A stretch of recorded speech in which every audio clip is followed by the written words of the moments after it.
Nerds Talking, the podcast. Yo, we talk about lightsabers, stunning your TV screens, what you want to stream, everything beyond your dreams. Want to talk about movies, sports, or even politics? Go ahead and tune into us. We'll give you all of it. Whatever you're debating, Xbox or PlayStation, Marvel or DC, Mac or PC. Teraflops when the movie drops, gigabytes, chips, RAM, no matter what it is, we got all of it. Welcome to the show. Nerds Talking, the podcast. Welcome to Nerds Talking, the podcast. I'm here with Carlos and I'm Lafayette, and our special guest is here. He is from a current movie in theaters now, actually the biggest movie in theaters at the moment, the Fantastic Four, and also, just let you guys know, the original Fantastic Four. And you're probably thinking, what do you mean the original Fantastic Four? No, not from 2005, from 1993 Fantastic Four. And Alex Hyde-White is here, everyone. Where's the applause? Where's everybody at? What's happening here? Alex played Mr. Fantastic, Reed Richards, in the original Fantastic Four movie by Roger Corman. Is it Corman or It's Corman, right? Yeah. C-O-R-M-A-N, Corman. Yeah. And as a comic book fan, everyone knows this movie because it was like the holy grail at comic book conventions. I still remember seeing the poster in a theater and thinking, yeah, really? When you were like 8 years old? No, I was, let's see. What a kind man. That's kind. That's nice of you. I was 14. You're a good call. Yeah. I was 14 and I was like, oh no, we just had Captain America and we just got the Punisher. Now we're getting Fantastic Four. Yeah. And they were very good. At a certain age, you just don't care what you're getting as long as you get it. And you just want it. And then you hear it's not coming out, but then you go to convention and you guys, I got it. What do you mean you got it? Yeah, I got it. And then you're like, oh, yeah. I'll take it. And so welcome to the show, Alex. And Alex is also in the current Fantastic Four movie, which is also great. And he'll let us know about all that. But we definitely want to hear about his ventures in the Roger Corman movie, but also just what he's been up to since and his life in movie and film. And how'd you come about being an actor and what made you want to be an actor and what are you doing these days? So we'll start first with Alex. Introduce yourself and what got you or wanting to be in television and film. Yeah, well, I'm Alex Hyde-White. I'm probably known in a certain lane for being the OG Reed Richards in the 93-94 Roger Corman, sort of the infamous version of Fantastic Four. And I was, I was like early 30s at the time. And I started, I was in my second decade. The late Gene Hackman said something very poignant on the Merv Griffin show when Merv asked him, Gene, what's the secret of success? And Gene said, Merv, it's the second 10 years. So I had put my 10 years in. I'd started as a contract player at Universal. They were hiring boys to fly jets in space for Battlestar Galactica. And I was under contract for 2 years and sort of that got my feet wet. I'd grown up backstage in the theater, sort of. My dad was an older British actor, came to America in the 60s, bought a little house in Palm Springs. And so, I grew up like a sophisticated desert rat down there in Palm Springs. And I annoyed the heck out of my teachers. So they made sure I got out of high school when I was 16 years old. And that was 50 years ago now. We're going back for our 50th reunion, where it's probably a good thing to be the youngest in the class now. But, I think it was really a result that the world of film and TV, it wasn't a foreign world to me, but my dad was sort of, winding down his career. So it's not like I had, tremendous access. But I just got lucky that I was welcomed to Universal, and I was bright enough and sharp enough and could pretty good at cold readings, passed a couple of auditions, and they gave me this contract, which lasted for 2 years, which really meant that I didn't have to wait tables or drive a cab for a while, which I made up for in later life. But to answer your question, I think the reason that I said, look, I'm going to do this, because I knew the jobs were great if you could get them, but that the industry itself is, very random. And, I had a significant lack of kind of interest in training in anything else, which is a result of sort of an accelerated public school experience. I wasn't mature enough to handle college. So, it was the mid 70s. I was a college dropout, which wasn't that strange at that time. And, tried selling real estate for a while. And so I just sort of went on this journey and stayed on it, ups and downs, wonderful moments, peak experiences. And I ended up writing about them. And, it's sort of all equaled out now. That I get to do things. I'm like a pinch hitter, and I get called up in the show. And this big Fantastic Four movie, it's like being on an all-star team. So it makes me feel great and enthused, and I want to keep doing it. And I'm in my mid 60s. I'm in good shape. Play a lot of tennis, and it's been a heck of a ride. I've been very lucky, but you know what they say about luck. So before we jump into the movie, so you play tennis, not pickleball. I play tennis. Yeah, I when I was again in the desert, I played a bit of baseball as a kid, but then I started playing tennis and golf because that's not so much a sport where it was age appropriate. You can play. Oh, so true, so true. Yeah, and so I enjoyed that, and it was again wonderful. I ended up getting on what they called the Celebrity Players Tour, which is like pro celebrity golf for a few years. Yeah. Early 2000s, playing with Michael Jordan and Barkley and all these great people. And I'd had enough movie credits that I was one of the actors, along with like Jack Wagner and Adam Baldwin and stuff. And I got my friend Adrian Young, who was the drummer in No Doubt, to play in a few times. 50 Cent even almost came to play with us once. Guys play golf. It's great. It's a wonderful. It's so much like being on a movie set. It doesn't matter fame or importance. Self-importance is a little difficult to deal with, but it doesn't matter who you are. When you're on the film set, you're just you're one of the tribe. And when you're on the golf course playing a competitive golf, you're one of the tribe, and you're lucky to be inside the line. So I mean, it is true, especially golf, because golf, you can be a big name, but you can be horrible at it. You know what I mean? And there can be that guy that just got invited through a sponsor and he's really good. And you're like, man, this guy's kicking my ass and I'm so-and-so. Like, because like you said, you carry that ego of celebrity, but then you're like, damn, I'm not so much on the golf course. There's a boy named Jackson Coiven, who's a sophomore at Auburn, and Auburn has one of the best teams in the country.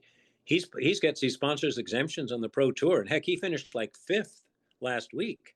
And he would have cashed a check for about $500,000, but he's remaining an amateur. And so he can't. What? He's 19 years old or something. It's crazy. Ball don't lie.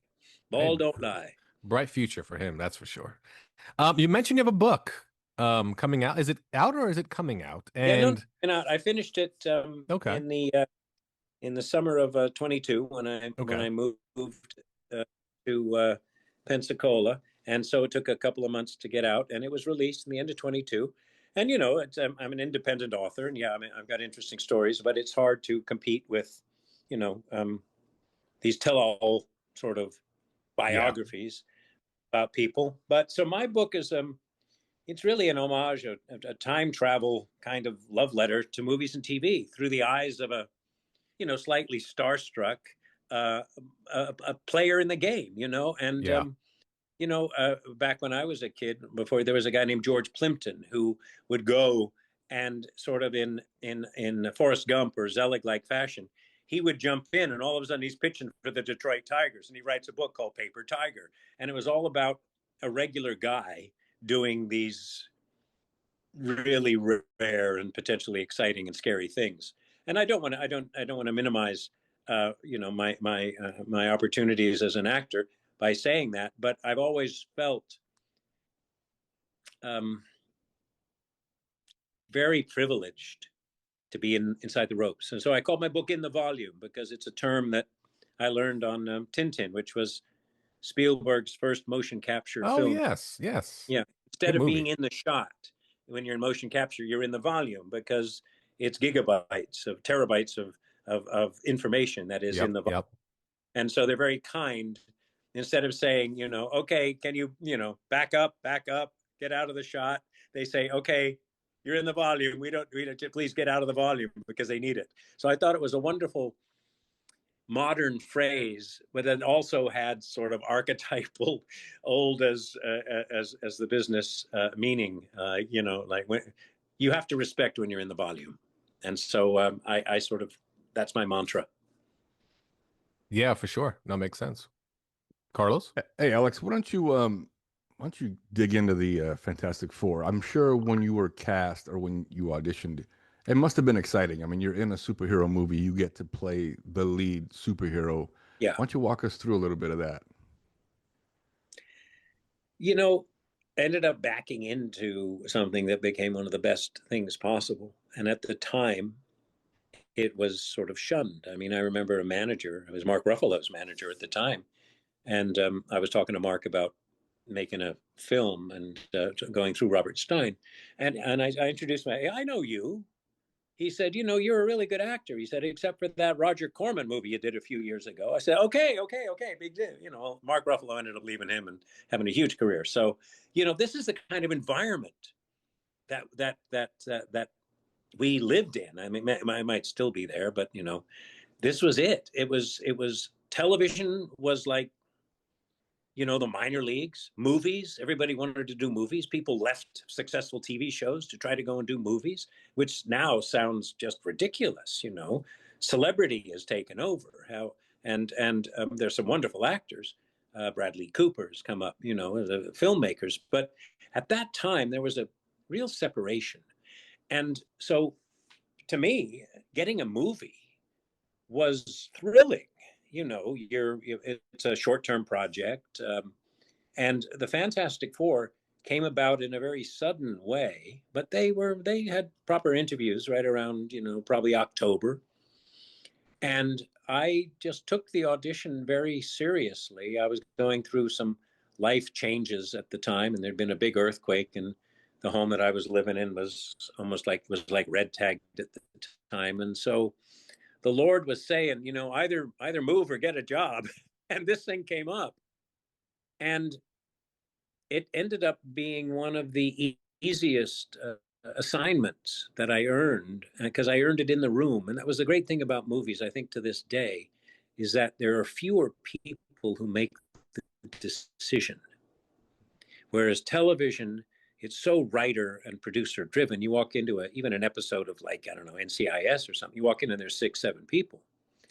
And the consensus, unless there's somebody who's really strong at the time, the consensus will reward an actor with that audition, with that part. But movies are a little different.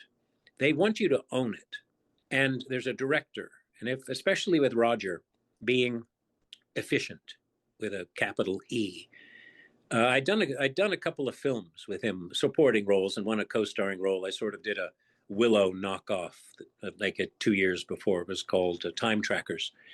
Roger was very good at taking popular films and doing a drive straight to video release. Yep. None more so than Carnosaur when dinosaurs coming out. And thankfully I missed all that. But it was fun to do the Time Trackers. I really enjoyed it because, I'd been up for Mad Mardigan, and if it hadn't been for Val being such a god, I came close. I had a couple of meetings, but I was bummed because those are the kind of parts that I loved. It's a throwback to like Peter Pan, to kids, to fantasy. You know what I'm talking about. So I just felt Roger was good to me. His studio was good to me, and I walked out with that job. It was an audition. It was a scene. It was sort of the discovery of our powers and how they relate psychologically to us. And I walked out with that part. It took him, I think, 2 days. And it's a lovely story in my book because my friend, who I've known for 35 years, Maxwell, I've known him for 40 years, Maxwell Caulfield, who's a wonderful actor, and another guy like me. He's been around for so long that you loved him, you didn't like him, and now you like him again, because that's the nature of the business. I was taking him to the airport, and this was the day of pagers, and he's always very on top of. Well, that part's going, and I don't really say what I'm up for. I was hoping to get a meeting and we're driving to the airport, like a 20-minute drive, 30-minute drive from Santa Monica, and right when I get to the airport, my pager goes off, And I said, look, can you stay in the car for a second? It's a wonderful story. It's in my book.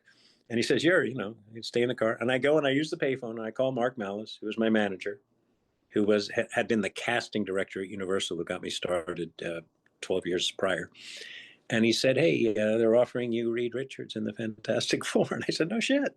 And so I go back. I said, hey, Max, have a good trip. Oh, one more thing. You know that part that you're talking about? Don't bother. They just offered it to me. He's a great friend. And, it's moments like that, a moment like that in my long-winded encapsulation outweighs some manager a few years later saying, oh, my God, what do you do that for? You know what I mean? Come on. Right, and I right. wanted to make it good. I wanted to be good in the part. The part was good to me, and I was good to it.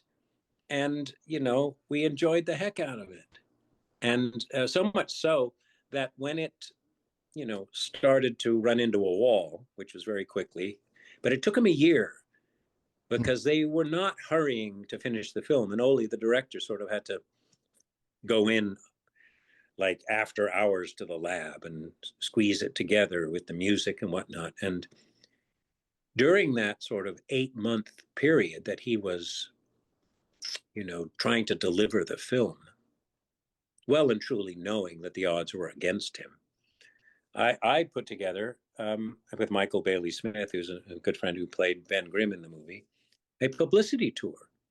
And that's where we started to find an audience. We had the comic book stores in New York, some comic book conventions, all in the span of, I think it was that summer of 93, I think, from like maybe May to October, did maybe half a dozen. And the other cast came from one of them. I would carry the thing head, the stunt head from the thing that I get along with people and they give me props. And we built an audience. And I knew that we had to sort of pretend that this movie was going to be A, released, and B, decent. And, it ended up being neither, but time has been good to it. So that whole story, which, you're aware of when you go to a comic book convention and you see it as a VHS tape when you're 14 years old, or you see a poster. That's what we did the film for guys like you. And you're now in a position where, you're Oscar Wilde said, you're one of the new tuners of accent. You are contributing to the messaging, to the zeitgeist, to the digital entertainment of our world, our country, our business. And that's the audience that we did this movie for. And when you contrast that with that separation of its movies and TV, and there's half a dozen TV networks and half a dozen movie studios compared to now, where everything is everywhere. And so I'm very thankful that this little movie that never really was supposed to be acknowledged, it was supposed to be made for business reasons. Yep. But it was never supposed to be acknowledged, has come full circle, and resulting with Kevin Feige, who now is, he's not my new best friend, but we got along pretty well at the premiere, and that was great. Because he was like you 30 years ago, influenced by this little film. Yeah. And when I met Pedro, they said, here, we want you to meet Pedro and have a picture. And I said, hey, oh, Alex, yeah. He said, God, I hope I can do you I hope I can do the part justice. And, Pedro, I think you'll do fine. I saw it. I went to the local cinema in Pensacola to see the IMAX 3D yesterday. Oh, okay. Oh, it was amazing. Absolutely amazing. They have a scene where the baby sort of floats right toward you. It's great. Yeah. Yeah, and I saw it in IMAX. Yeah, it was fantastic. Did you? Yeah. Pedro was great. He was really good in the movie. I did see the documentary Doomed, which is, and like you said, it fills in everything you say, and how like they got a special effects artist on the movie that wasn't any good, but he talked like he was really good, and he delivered. Like they say, he tried his best. There's always there wasn't. I don't. I think that's a little unfair. I remember that. I don't know what you could have done. I mean, it's true. You look at Johnny Storm. You look at Johnny Storm in this movie. Yeah, and it's great. He goes on fire and he flies. To outside of the outside of the atmosphere, and it's terrific. Okay, I know I'm wrong, but how different is that from R.J. Underwood going on fire and flying. Yeah, the fire isn't as good, but it's the same action. And so, I mean, again, we are not responsible for all of that. And we've never been told that, that we were no good because the special effects were no good. It was just, it meant nothing except to those young boys and girls who are now influential or who are just now, God bless them, or hopefully healthy, vibrant, mid-30s people who can talk about this. And what a gift that is. What a gift that is to the audience and now coming back to us. So, I thought the documentary was very interesting. It was a little bit of sour grapes, but again, we played it up a little bit. They said something about Roger that I felt that I wish they hadn't have said about, the way Roger and his money. And you should never really talk about money in show business. There's most of the world works very, very hard and looks at people in our industry as privileged and fortunate, and But the way it came together, I mean, Roger only had a limited time. Roger was basically thrown like 2 bricks and said, "Build a house." Yeah. And then Roger woke up in the morning. He had a half-built house ready to go. Yeah. Put some short end 16 mil in the camera and film it. I mean, that's it. Exactly. Yeah. Yeah, but it's like you said, anybody that's I would say age 35 and older has probably seen this movie if they're a comic book fan. They're aware of it. They know of, the very first movie. And it's mainly just like you said, it's a budget thing for that movie. That's all it really comes down to. Because it is true. If someone came along and said, "Hey, Roger, here's $20 million," he wouldn't have known what to do. He probably would have been confused as hell. Yeah, you're probably right. He would have called. He would have called Marty Scorsese or somebody. Yeah, probably. I got $20 million. I'll split it with you. How much you got? I got 10 million. Yeah. But it's like the director said, if someone nowadays took it and put effects on top of it, it'd be viable for people to watch. And I think about that too when I watched the documentary. I was like, well, with AI nowadays, oh my goodness, you can literally put like really high end effects on this movie for almost nothing nowadays. Yeah. I wonder how you really cut that in, but I think the simile, what we have in common with this wonderful, I guess, I don't know, breakthrough movie with Fantastic Four. No surprise, because this is Marvel doing it their way, but its tremendous leadership is behind the evolution of this project. I had a couple of quick chat with Matt, the director, when we were filming, and I said, was this your concept of the film that they just bought? And he said, well, no, they were pretty sure what they wanted, but Matt brought a freshness. The film, it's not just a story being told. There is an energy to the film as a standalone product that just delivers. It takes the audience and it takes the IP, it takes the property to a place that people weren't sure Marvel could take this property. And I think it has to do with the fact that it's a tight edit. It sort of maybe leaves you wanting more. The setup is, it's neighborhood watch, it's galactic threat, and then it's the bully.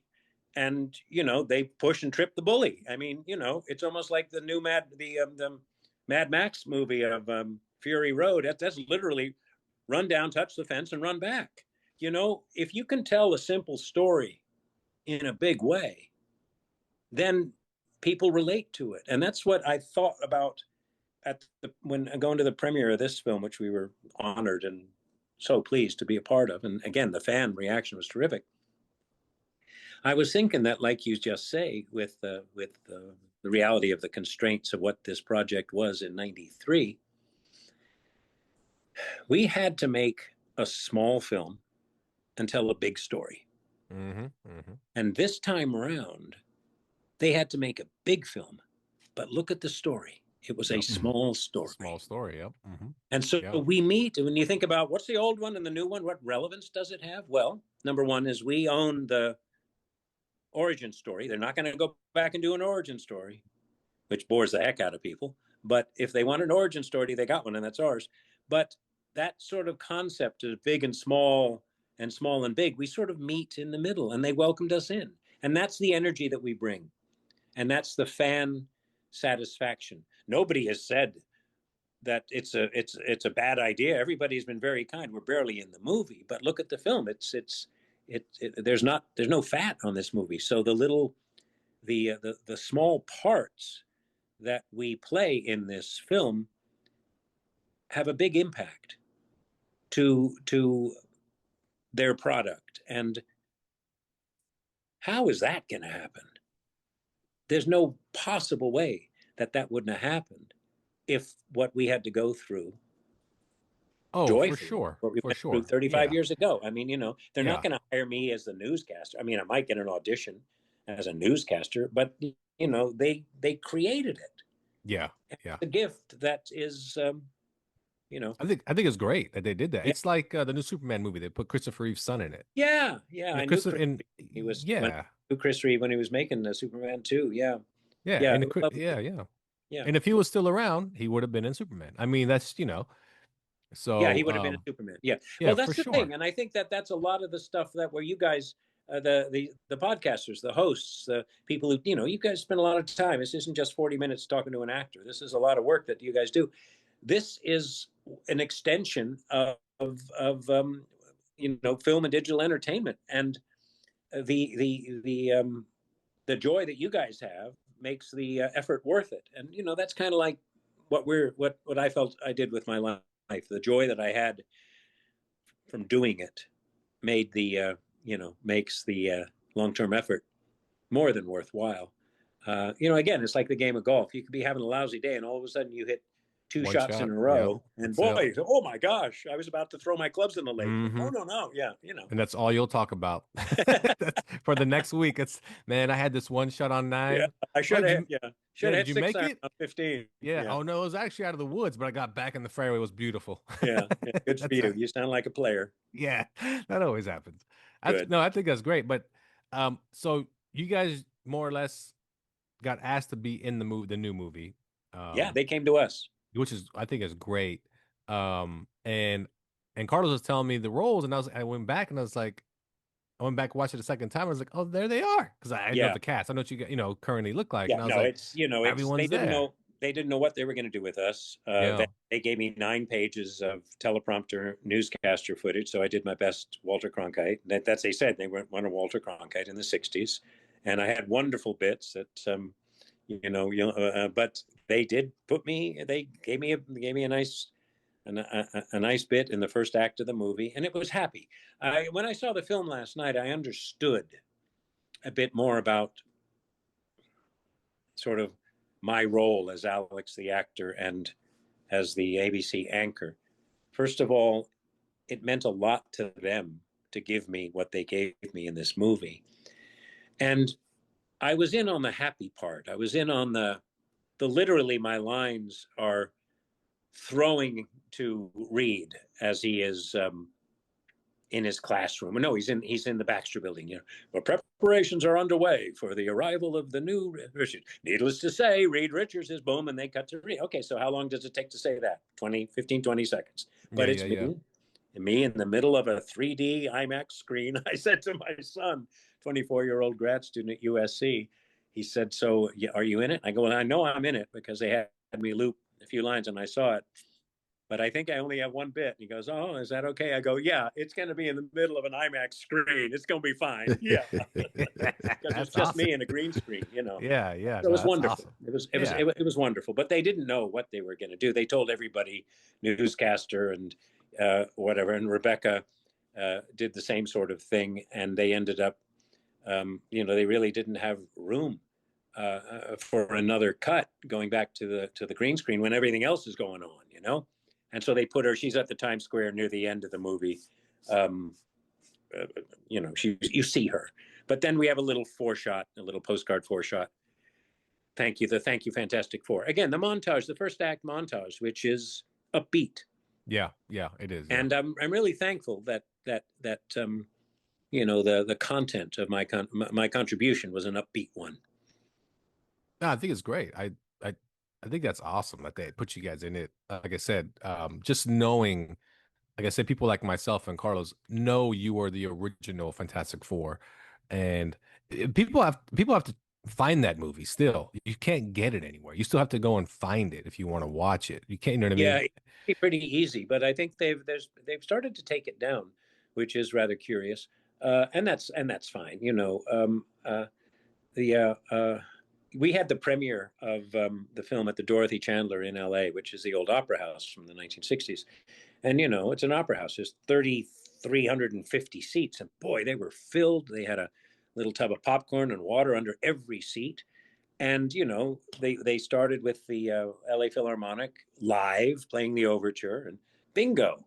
And it's a lot of crew and there, but a lot of guests. Ewan Griffith was there. A lot of people, Frank Grillo, a lot of people from the Marvel. I think John Cena. A lot of people from the Marvel universe were guests there. Mm-hmm.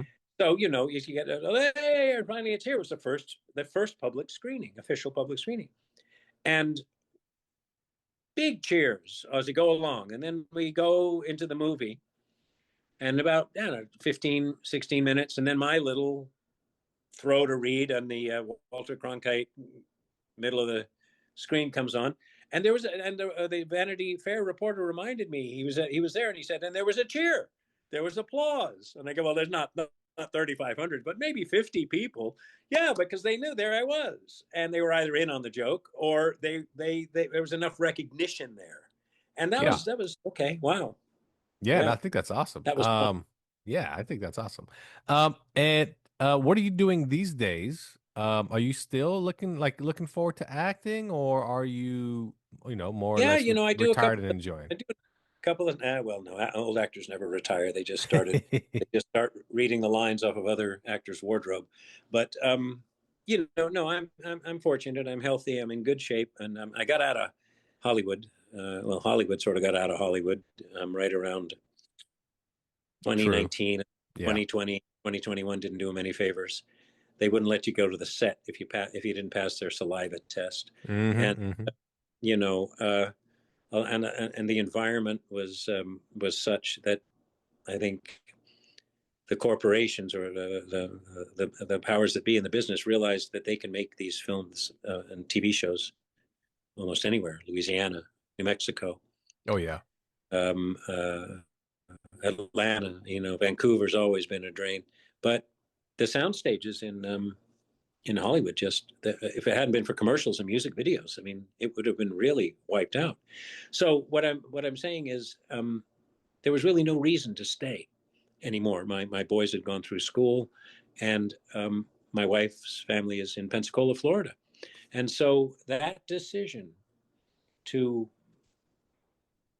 not so much move to Pensacola, but not live in Hollywood anymore was it's like it was a grown up decision. And the Yeah. thing about being an actor in Hollywood is you never really grow up because you're always like chasing the next meal, the next job. And, like my dear friend Maxwell, he's talking about this part on the way to the show. I mean, that's what you do.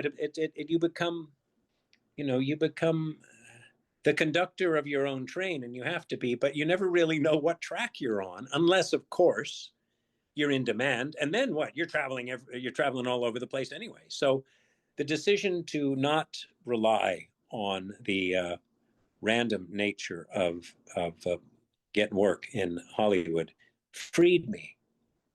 And I wrote about it a bit in the book about I could have easily called the book Chasing Fame, but that's probably a well-used title.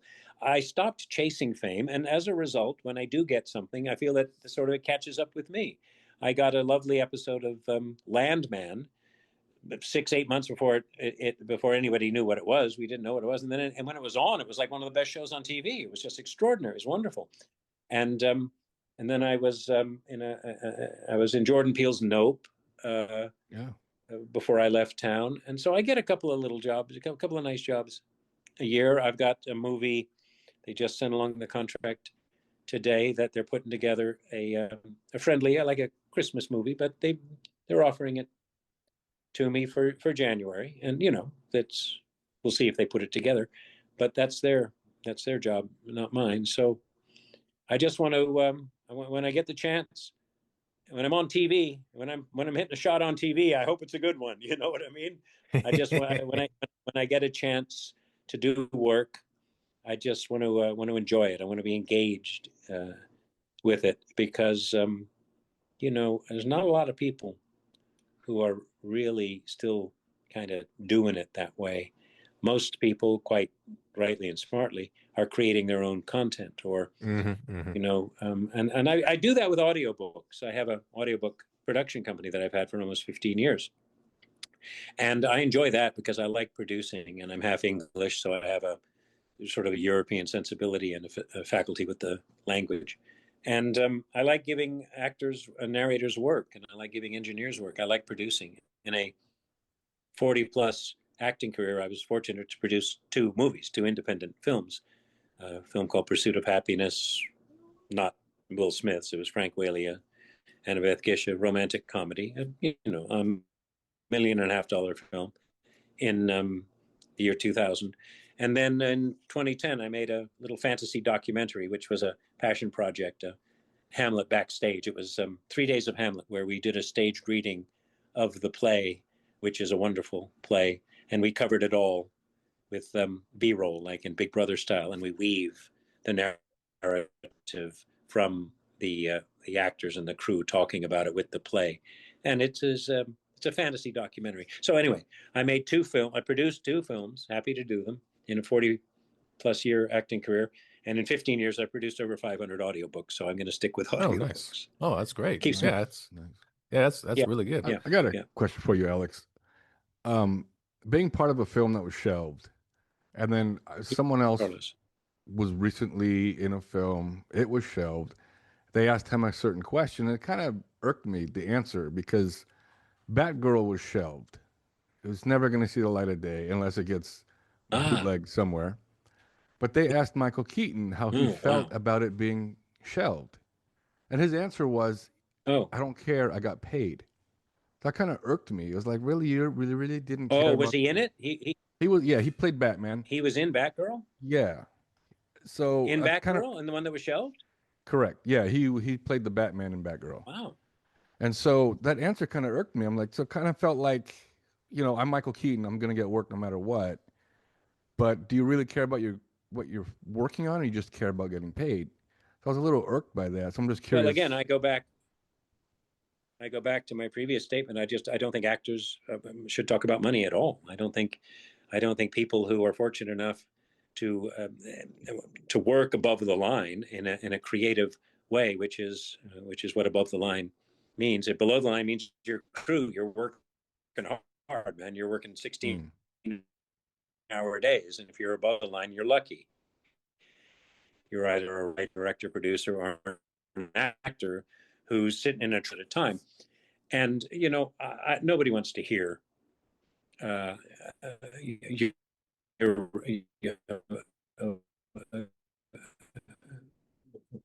should talk about money when you do that. It might have been he might have been angry at something else. Who knows? But yeah, that would be an instance where somebody would say to him, hey, you could have done better than that, maybe. Yeah. Right. Yeah. That's weird, though. That was only like, what, a year or 2 ago with the Batgirl film? I believe it was 2 years ago. Yeah, probably 2 years ago, yeah. Was there like a business reason behind it, or a political reason? Apparently it was a tax write-off because Warner Brothers is so in debt, they needed money back, and so they decided to write it off. Oh, well, that's awful. Put it out. Yeah. Yeah, and it didn't tie into I could think of much. Yeah, I could think of much more creative and interesting things to say than I got paid. If Warner Brothers Studio thinks it's a better business decision, it basically means they didn't want to spend the money on prints and advertising. Right. Exactly. Yeah. They didn't want to in finishing it because they didn't finish the effects on it. Yeah. Well, that's pretty sinister. Yeah, they should have just sold it to Netflix or let somebody else buy it and just let them finish it. But they might have tried, but some people drive hard bargains.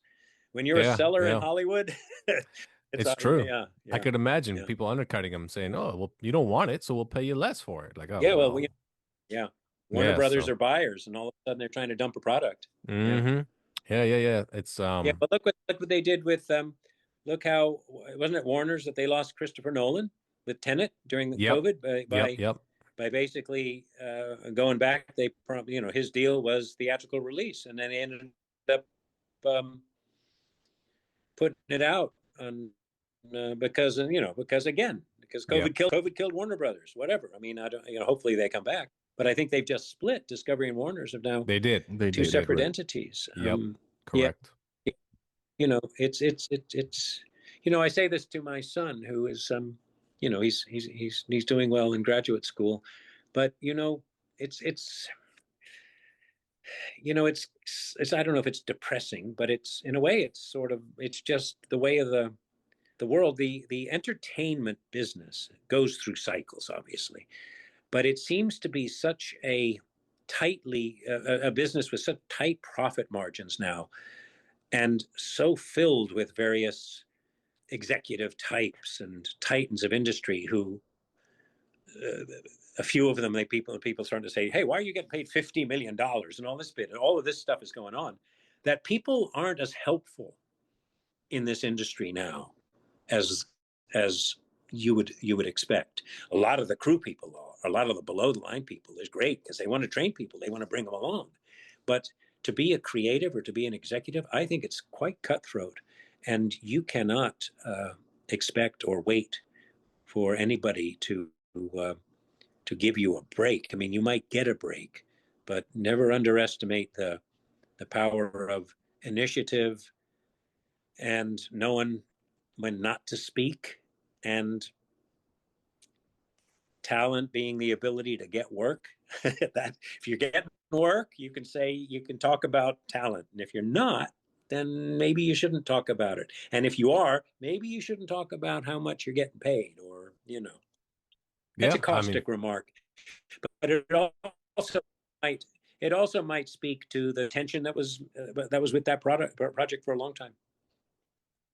yeah, I think a lot goes into that particular project. I think the main reasoning was that they got new heads of DC studio that were going to reboot the whole thing, and they weren't going to put it out regardless. They're like, doesn't fit into what we're trying to do here. Just can it. Well, I mean, it's like Fox decided on our film that yeah, we have to buy exactly. this film and never Shelve see it. the light Yep. of day because they were afraid that it was going to damage the IP, Yeah. which they took good care of for the next 2 or 3 films. They damaged the IP on their Oh own. yeah, they made They three. didn't need our help. They made 3 horrible No movies kidding. anyway. Oh my god, yeah. Let's. I mean, just it's funny when you talked No, about. the talent people. I mean, Well, when you talked about what the original movie had with the current one, is that they both felt Kirby like ripped from the comics, Kirby-esque. Like Stan Lee, Kirby. But when you watch those three in the middle, they don't. They feel, man, they're so bad. I watched them recently, and I'm like, my goodness, I can't believe how bad these movies are. Um, yeah, for the budget they had, there they was no have atmosphere. no, they're horrendous movies. They're really bad. But yeah, just no bueno, no bueno. Well, Alex, thank you for joining us. We really do appreciate it. Anything you want to plug before We both you have last. Oh, one more time? You both have the same last name. Oh, we're brothers. Yes, good. Yeah, Just the yeah, two of yeah. you? There's Just the two. two of you? Do you There's have brothers? Yeah, there's great, two great. others. There's two others. There's two others. Mhm. Well, I've got my book out there called In the Volume: My Life in Film and TV, and I say in the book, hey, if you want a Fantastic Four picture or Pretty Woman picture, or whatever, I'm easy to find, and the audio book as well. Anybody I think who is interested in that world of 80s to 90s to modern day film and TV, there's enough in there that resonates. But the real gist of my story is, not quite a regular guy, but a guy who, got lucky enough early to basically say, let me do this. And it's sort of how I did it, and how I failed much more than I succeeded. Um, but that's life. I think that's something that we all, if we're cognizant enough and aware enough, we have to know when we're down and believe that we can get work again. That we believe even if we've lost our talent, we can get it again. And so it's a nice story of sort of coming to terms with my reality and then being thankful for it. And I'm going to have to add a little chapter because that sort of redemption, Lazarus-like energy is exactly what this Fantastic Four story is for me now. The big part in the small movie, and now the small part in the big movie, which you know, which just resonate. I couldn't have cooked that up. Not that specific, but that's the kind of the energy and the currency and the atmosphere that I like to work with. Is sort of that anything's possible, but you also have to sort of make it be ready and make it happen. That's right. And then don't complain and don't talk about the money. Yeah, for sure. There really isn't. I mean, Yeah. people make money, but my Lord, I've had to hire some good actors for audiobooks, and I know these people and say, yeah, and then there's the agent, and then there's the lawyer, and this is an audiobook. You're getting paid a few $1,000, not hundreds, and everybody's taking a cut, but the actor wants to do it because it's a story that he wanted to tell. Cheech Marin would come in, John Ortiz would come in, and they want to do it. And that's what I'm saying. When you're inside the ropes or on the set with these guys, they just want to work and have fun. It's everybody else around them that adds the noise. The noise. I could only imagine all that extra noise that also puts a kibosh on things when the actor wants to do it, but the extras are trying to get more. Yeah. Well, I mean, that's the challenge. That's the challenge for what seemingly successful people who are being rewarded for their talent. They have to navigate a whole different side of the business. They got to please their 5 handlers and everybody else. Yeah. You're right about that. You're right about that. Yeah. Well, thank you, Alex, for joining us. Alex right, Hyde-White. And hey, tell you what, anytime, hit us up. We'll love to have you back on. Great pleasure. Good luck to you. Thank you very much. Thank you, Alex. Thank you. Appreciate it. Bye. All right, that was Alex Hyde-White here on Nerds Talking, the podcast. And again, he is in the new Fantastic Four movie, and he is also in the 1993 version of Fantastic Four, if you can find it. And like I said, look for it. It's going to be at your local comic book convention. That's where you're going to find it. You find those tables where guys are still selling DVDs of Voltron and G.I. Joe season 1 and old Japanese animes that you saw as kids that you can't find anymore. That's where you're going to find the Fantastic Four movie. That's where it's going to be. So maybe one day you'll find Batgirl there. I'm hoping, honestly. But, well, there you go. Fantastic Four. And like I said, he is in the current Fantastic Four, which I think is awesome that they put him in there like full circle. They put the whole Fantastic Four. They didn't put the actor that played Victor Von Doom that I know of. But no, they did. He's not in it. Just the 4. Just the four. So, by any chance, did you go back and watch it?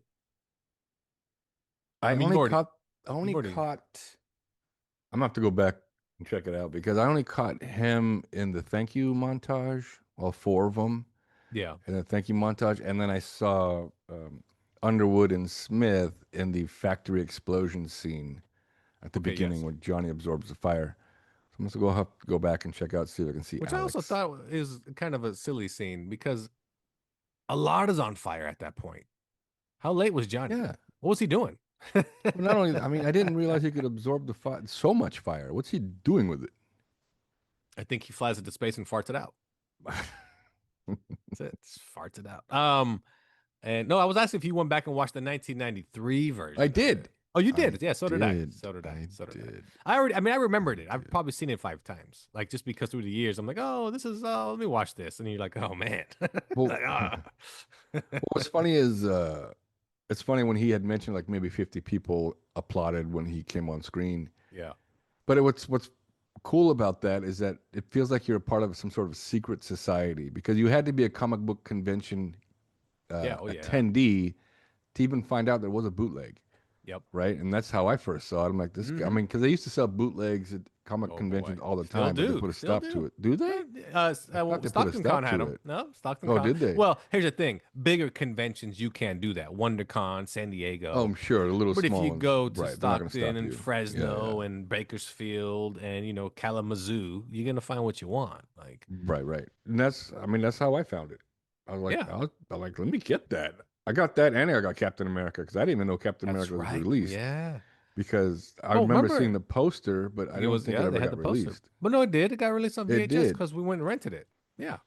Yeah. 'Cause We I thought got it a was bootleg all. of it. We thought it was the coolest thing watching that movie. Oh, Captain America! And Yeah, then that's why when I got a copy of Fantastic Four, I thought it was a cool thing too because it was on par to Captain America and the Punisher.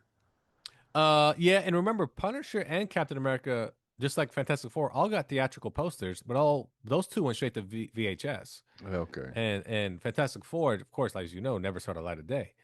right, And that's right. let's be honest, those have to do a lot with the budget. Those other two movies had somewhat of a budget. Um, Yeah, yeah, I mean, yeah. Well, the yeah, Punisher Fantastic. must have had a budget because it had it had I Dolph had Lundgren and also and had oh my God, what's his name? Pretty a really it's on big the tip actor of in the my tongue. 80s. Yeah, Uh-huh. yeah. Oh my goodness. It's not Charles S. Dutton. It's No, it wasn't done. It it was wasn't done. Oh my God. It was anyway, Dolph Lundgren. And it's not a good movie. It's not a good movie. Louis Gossett Jr. There you go. And the reason why only one reason why it's a bad movie. Because there is no Punisher in it. Because there's no Punisher. He never wears anything that claims he's the Punisher. He never says he's the No. Punisher. Nothing. The only Zero. thing that they have Remember? is that little His dagger he has, dagger. and there's That a has skull on the tip That's of it, it. They on show the it hilt. once. I I think mean, they show it on one time. the Yeah, on the handle. on the Yeah. handle. Yeah, I was like, that's it. I'm like, that's Mhm. okay. I guess At what's the least Punisher? At least Captain America, he wore the actual suit, Yeah, and yeah, yeah. Red Skull was in it, and so on and so forth. And what made Captain America cool was it was an upgrade from the TV show. I Oh my mean, God, the TV show was TV show, you horrendous. had the costume was cool, but Yeah, he had that funky motorcycle helmet. But then in the yeah. movie, it seemed like an upgrade. So that's what made it cool. It was. It was made it cool, and him fighting Red Skull at the end, Yeah. just everything. All the little things they did in that movie were kind of cool. So, a lot of dumb shit. He does. Not every superhero needs a love interest. So, But you but know, my favorite scene in the Fantastic Four 1994 yeah. was when they escape. I'm guessing they thought they were in a U.S. government facility being tested and all this stuff. Turns out they were in Doom's castle. They were. So anyway, they escape and they end up in Doom's laboratory. And then all the henchmen that look like Doom They look like are Doom. fighting them. And then Johnny's trying to put a hole in the wall with his flame. But anyway, after they escape, all the henchmen are just busted up. Doom comes in Yeah, he with his does. little cackle. It sounds like Jimmy Carr laughing. Every time he laughs, I'm like, Jimmy Carr? And then he just goes, and walks out. Like, that's it. He was I a guess loss for that words. didn't work. I'm going to have to leave. I'm going to rethink this. Yeah, oh man, that's my favorite scene. It just makes me laugh He should have every said time. like, darn it. That's like, Something, not just, like, oh, I all guess. right. Yeah. Well, I left this. I paused the TV for this. I gotta go. That's almost like that too. Almost like, well, all right. Yeah. Like, okay. Yeah, no, it's just crazy because, like I said, if they gave Corman $10 million, the movie probably would have came out. They just, they had $1 million. $1 million. You know how crazy that is? $1 million to film a movie. That's But like you know what? I bet you could make a fan film now for now $1 million. no problem Absolutely. nowadays. No Absolutely. problem. You probably seen that guy that he remade like a whole Star Wars scene. You With talking about the Vader Ben Kenobi fight? That one's awesome. No, another That's guy made incredible. one with a X-wing fighter, and it's like it's either a TIE fighter or X-wing. I think it's a TIE fighter, and it's a remake of one of the movies where it's flying at Obi-Wan or something, and he jumps up in the air and he like slashes whatever it is. He made it shot for shot identical using AI and himself. He's plays Obi-Wan, and I'm like, this is crazy. Like what? And he even said it took him a week to make it, and of course, no money, just computers. This is Yeah, computer at yeah. home. Yep. And that's what I'm saying about the future of movies, man. They're gonna be wild. They're gonna. It's gonna ruin the FX industry. It is. But Well, because you're not gonna need these big budgets anymore to make this no, you're stuff gonna because save a AI is lot of cheaper money. Yeah, you're than gonna end up practical saving a. effect, and Mm-hmm. even cheaper than graphic houses. You got to Yeah. pay these guys. I'm like, pay some kid on Fiverr. Hey man, I need some. I need some Some guy, yeah, some special kid from effects. India. Yeah, yeah, Yeah, yeah, yeah. I got you. It's crazy. It is crazy. But again, we thank Alex Hyde-White for coming on. That was great. And now we'll move on to Carlos saw a movie, a new Did I one in see the the movie? theaters. Yes, you saw Naked Oh, Gun. Naked Naked Gun Gun. starring Liam Neeson and Pamela Anderson. Oh And man. it's a sequel to the old Naked Guns. Yeah. And yeah, why don't you first of all, is it anything like the old Naked Guns? Like, does it It feel that does it have the same feel, the silly it comedy does. and It okay. has the same feel, the same Naked Gun comedy slash airplane type comedy. Yeah, yeah, yeah. Police Squad, which was maybe 8 episodes on TV. I remember Police Squad. That's what was the original Naked Gun. Yep. Um, but I think Liam Neeson was miscast. Should have been someone else. Because he has that grovelly voice and he can still hear his Irish accent underneath. Yeah, yeah. I'm like, you're supposed to be uh, what's the character's name? Frank Drebin? Drebin. Yeah, he's supposed to be Drebin's son. I'm like, I'm not buying it. You're kind of old too, because Ed Koch, which is his partner, Paul Walker Hauser plays his son. I'm like, your age differences are huge. And then Mm-hmm. Drebin and Koch's ages weren't that huge, but they're way off. And then some of the gags are funny, but the beginning gag I didn't think was that funny, because there's a little girl who walks into a bank and he foils a bank robbery. And the reason I didn't think it was that funny because it's not possible. What you just did is not possible. That's the point of the movie. But all the other gags are like falls and slapstick. Those are possible. Things like that, like the police squad gets shut down, right? Okay. So as soon as they announce the shutdown, it's a news conference. All of a sudden, there's a sign going up that says Spirit Halloween. It's going up. They're going to use it as a Spirit Halloween store. I mean, stuff like that's funny, but just the impossible stuff, it just wasn't that funny. And there was one scene that totally could have been taken out, which made no sense, unless you're a Buffy fan. You'd have to be a Buffy because he lets Pamela borrow his TiVo, and when he sees it at her house, he starts going into how he specifically told her Not to don't delete plug Buffy. it into the internet because it'll update the TiVo and it'll erase all his stuff. Oh, okay. But then he starts going over the episodes of Buffy, the musical this, the that, and the this, and then that. I'm like, I don't know what you're talking about, dude. I'm not a Buffy fan. You could have totally cut this out. It was unnecessary. And then all she does is she just ends up apologizing. And he takes his TiVo and he hugs it. He's holding on to it like it's, like he's Gollum holding on to the ring as he takes a taxi and leaves. And then it was dumb. The movie itself to me, was a $10 nap. Okay. I found it hard to stay awake. Pam Anderson, if you watch a Tommy and Pam show, Yeah. TV series, whatever, she kept wanting to be a serious actress. Well, even in this movie, you go, yeah, I can see why you were never taken serious. Oh no, she's horrible. You can't even deliver a serious line in a comedy. No. But like I said, you had suggested that Jim Carrey would have been a better cast. And I would agree. I think Jim Carrey would have been that. great in that movie. Yeah. But not Liam Neeson. I don't buy it. Not that he did poorly. The movie itself is poor. But yeah. I think would have been good was Jim Carrey and Linda Cardinelli. I think they would have been fantastic in that movie. You know who Linda Cardinelli is, right? Remind me. She played is it in Scooby-Doo? Daphne? Was it Daphne? The one with the orange okay, top. yeah. She's in a lot of stuff, a ton of stuff. Yeah, but yeah. they would have been fantastic. I mean, I think if Jim Carrey was the star of that movie would have done better. Made a ton of money. Would have made a ton of money. Yeah. I do think Liam Neeson was a bad casting. But but I also believe that Top Gun, Naked Gun is a it's a nostalgia play.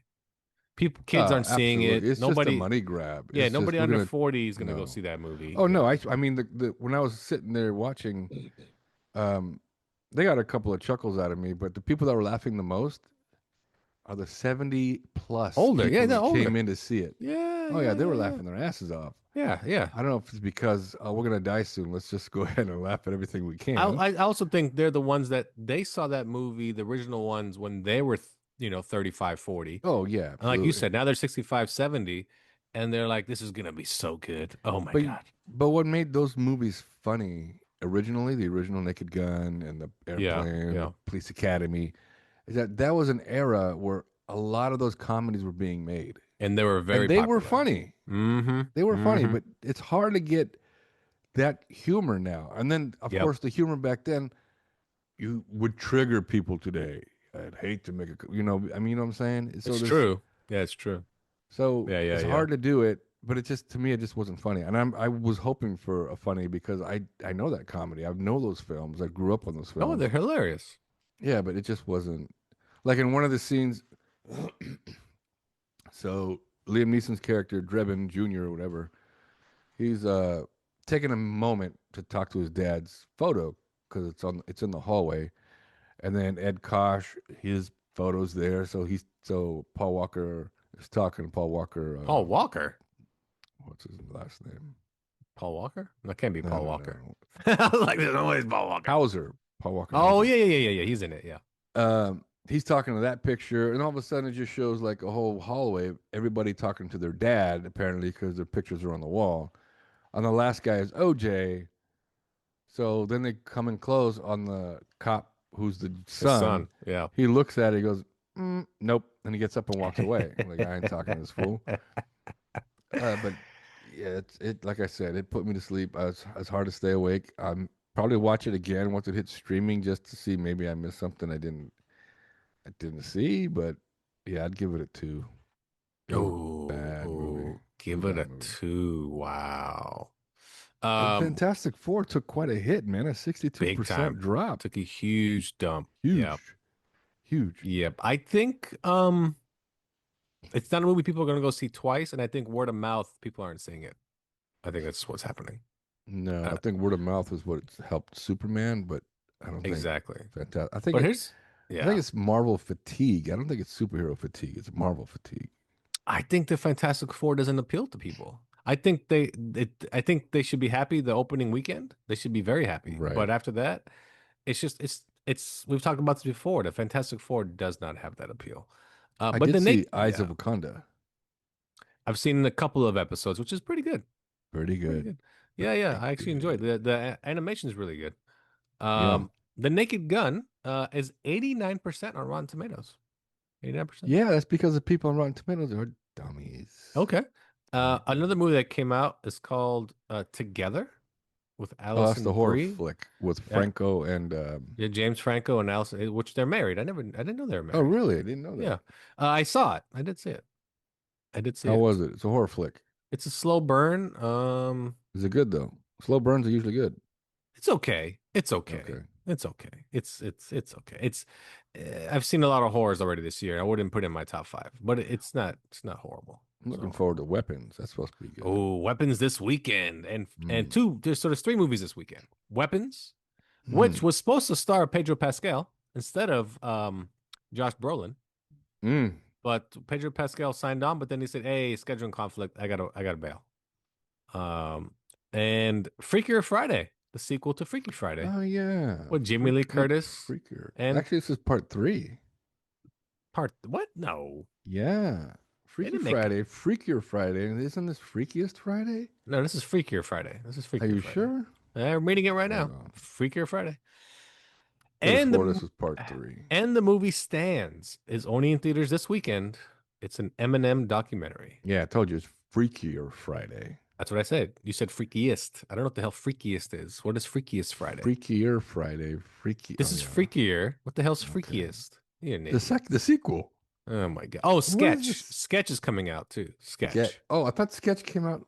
No, it last comes out this weekend. weekend. Nope. Comes out this weekend. And it's at 97% on Rotten Tomatoes. That looks good. Sketch looks good. So you got quite a few movies: Weapons, Sketch, Freakier Friday, Stands. Like again, it's a documentary about Eminem and Sketch. So there you go.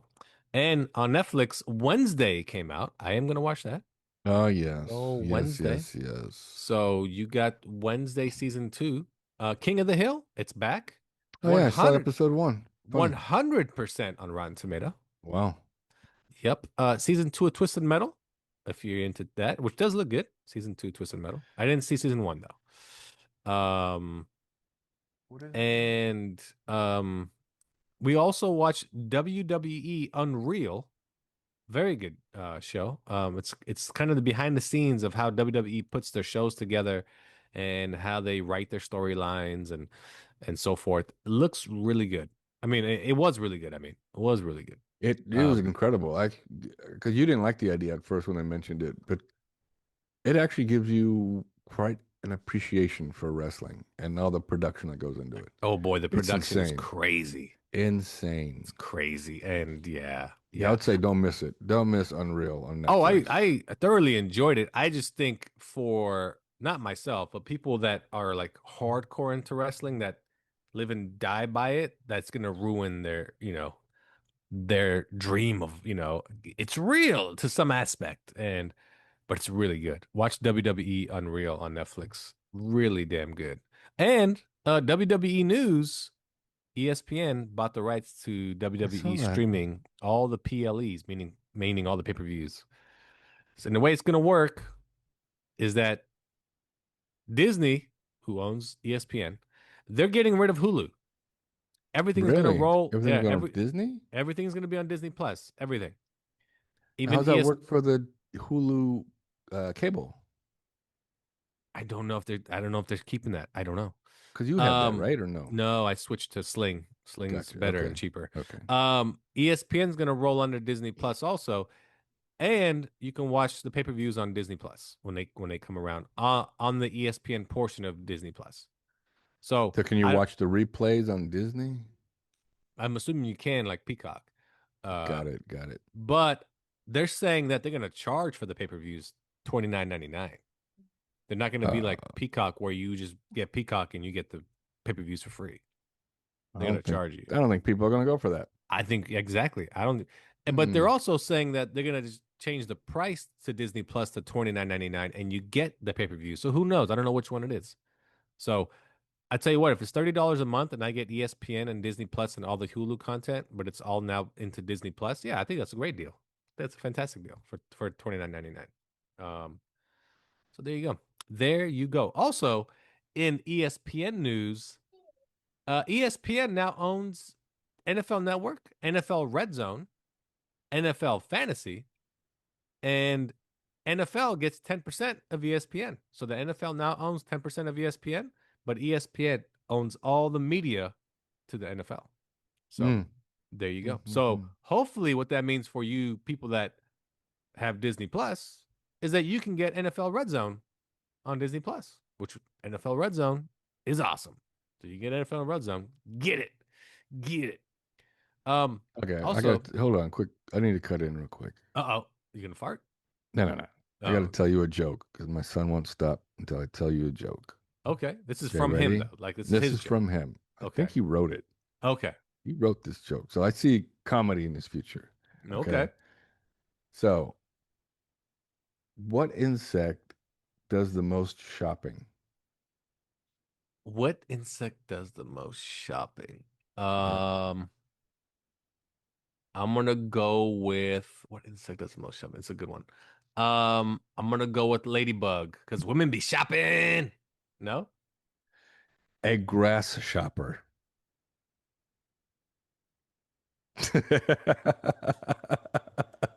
I mean, it's obvious, and I didn't even get it. I mean, it was pretty. That is, yeah. A grass shopper. That's right. A grass shopper. Wow. Yeah. Tell all your friends. That was written by my son. I don't know. It just went public. Everybody knows it now. Yeah. Exactly. A grass shopper. Grass shopper. Wow. Don't be afraid to use it at your next party. No. I use it as my opening bit in my next stand-up act. Wow. That's going to be a good one. Grass shopper. All right. Shopper. All right. Did you hear about Disney's plans for AI for Moana and Tron?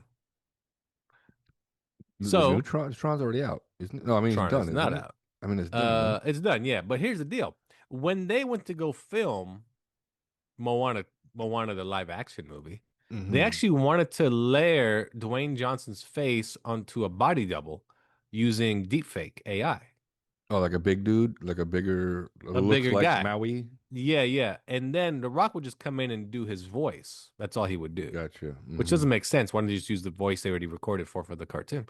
Anyway, That's and then true. also for Tron, they plan to use AI characters um for Jeff Bridges and so forth Oh, okay. Mm-hmm. and whatnot. Anyway, they ended up scrapping it because of SAG-AFTRA Oh, came in well, you and got to said pay the actor. I mean, even if you use their image, right? no, I That's think the what the actors law were that gonna. passed. I think the actors were gonna get paid. Okay. SAG basically said they were gonna create bad publicity if they did that. They were gonna say you guys using AI to replace actors. Blah blah blah blah blah blah. So they didn't do it, but that was the original plan. Disney was gonna use AI for Moana and for Tron, and then SAG more or less said, "Y'all, we're gonna make you look bad if you do that." So yeah. So they didn't do it. They didn't do it. So there you go. So there you go. So there you go. And Timothy Chalamet is going to be making a movie about motocross. It's a motocross heist film. Okay, there you go. A motocross heist film. All right. All Gonna right. steal motocrosses. Matt Isn't it Smith. like a Italian job? That's what I'm thinking. Matt Smith, who you guys know, wasn't he one of the Doctor Who's? Um, Yes, Matt Matt Smith. Smith Yes. will be playing the villain opposite of Ryan Gosling in Star Oh, the Wars Star Wars movie. Starfighter, Yep. directed by Sean Levy, out in 2027. Also, the Mm. new Spider-Man movie, Brand New Days, filming now, out next year. So you guys go. You guys can check that out. And Ben Kingsley, Andy Serkis are making a movie about George Washington called Young Washington and about his Oh, good. It's just what I presidential wanted. journey. I Yeah. know. That's what I think too. Like, who wants that? I George don't know. Washington. Like, I don't know. Netflix is making TJ Hooker the movie. There you go. Really? Yeah. TJ Hooker the movie. Okay. Mel Gibson announced that the resurrection of the Christ is actually a two-part film. Oh, And the first part comes out March 26th, May 2027. And okay. part 3, I guess you could call it, comes out May 6th in the same year. So about 6 weeks later. So Okay. would have made more sense. It was 3 days later, right? Would have been a lot better that Yeah, way. would make Yeah. more sense. Yeah. Molly Shannon will be joining Will Ferrell's next golf comedy. So he's making a golf comedy, I guess, Will Ferrell. Golf So comedy. there's no Cool. title. It just says golf comedy. Spider-Punk is going to get his own animated feature at Sony. So there you go. So it'll probably come out before the third Spider-Verse movie. So, but they're going to do that. And as for TV, you know what? Screw TV. I got nothing for you. I got nothing for you. Okay. I don't think that's all I really got for you, to be honest. I don't think, but you're right about one thing. The Fantastic Four took a massive dump in box office this past weekend. One of the Massive. biggest, and it's crazy because Superman's still on a positive. Like, it's Yeah. crazy how it's still Yeah. getting a lot of people. I like you said, that's a word of mouth movie. I think it's also one of those things that people haven't seen it yet. Now they go to the theaters and go, "Hey, let's watch Superman now." Like, Right. now Yeah. they're gonna go watch it. But in streaming this week, you can get Jurassic Park or Jurassic World Rebirth. So Oh, if yeah. if you missed it, Yeah. it's now streaming. Jurassic World Rebirth. I think you can rent it now on Prime, Amazon. Yeah, you can rent it now on, and Yeah. it'll give it a month. It'll be on Peacock. So, and Superman comes out streaming on rental at the end of August. So about 3 weeks from now, you can rent Superman. So I'm pretty sure Fantastic Four will be about 5 weeks from now, 5 or 6 weeks. So there you go. There you go. I got nothing else. How about you? I got nothing. I got nothing. No, nothing. Nothing. What do you call a bug that shops? No. There's a lot of shopping. There's a lot of shopping. Yeah. A grass shopper. Ayo. Grass A shopper. grass shopper, people. A grass shopper. Wow. That's right. That is quite the joke. That's the joke of the Wow. week. That is weird, wild stuff. Wow. Good job. Good job. Wow. Okay, well, there we go. That's our show, everyone. Thanks for tuning in to Nerds Talking the Podcast. We appreciate you tuning in. Tell your friends to check out Nerds Talking the Podcast, as we're bringing you all the goods and what you need to know. That's it. That's all I got for Carlos. Bye-bye. And I'm Lafayette. Catch you next time on Nerds Talking the Podcast. Now enjoy this song.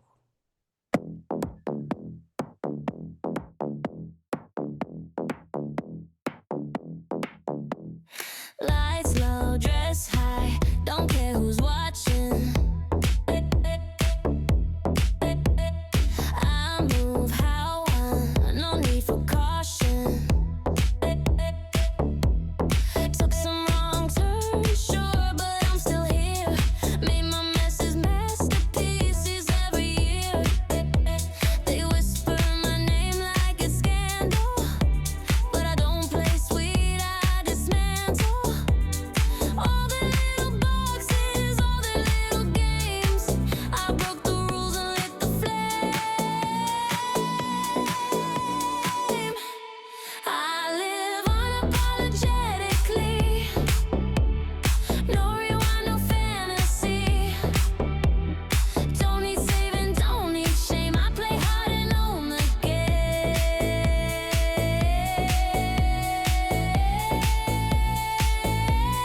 Love like fire, wild and free. Sex is just my therapy.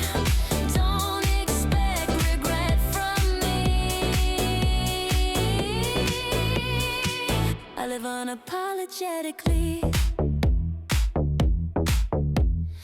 Red lips, no lies, I tell it straight. Every pleasure, every twist of fate. Don't ask about who I've been with. It's my life, not your myth. Yeah, I've been the sin and the sinner. Still toast myself at every dinner. If I had regrets, I'd never rise. I'd rather dance than compromise.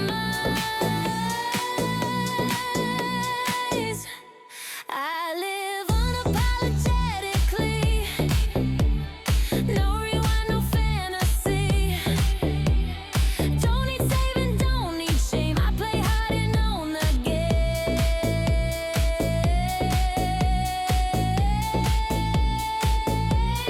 Love like fire, wild and free. Sex is just my therapy. Don't expect regret from me. I live unapologetically. Left foot wrong, right foot divine. Still I cross every line. Midnight calls, lipstick smeared. Never scared, never steered. I don't blush, I don't break, I don't bend for your sake. If that makes me too much, then I'm doing too great. I live unapologetically. No change, no clarity. Don't need your sympathy. I'm high on my own energy.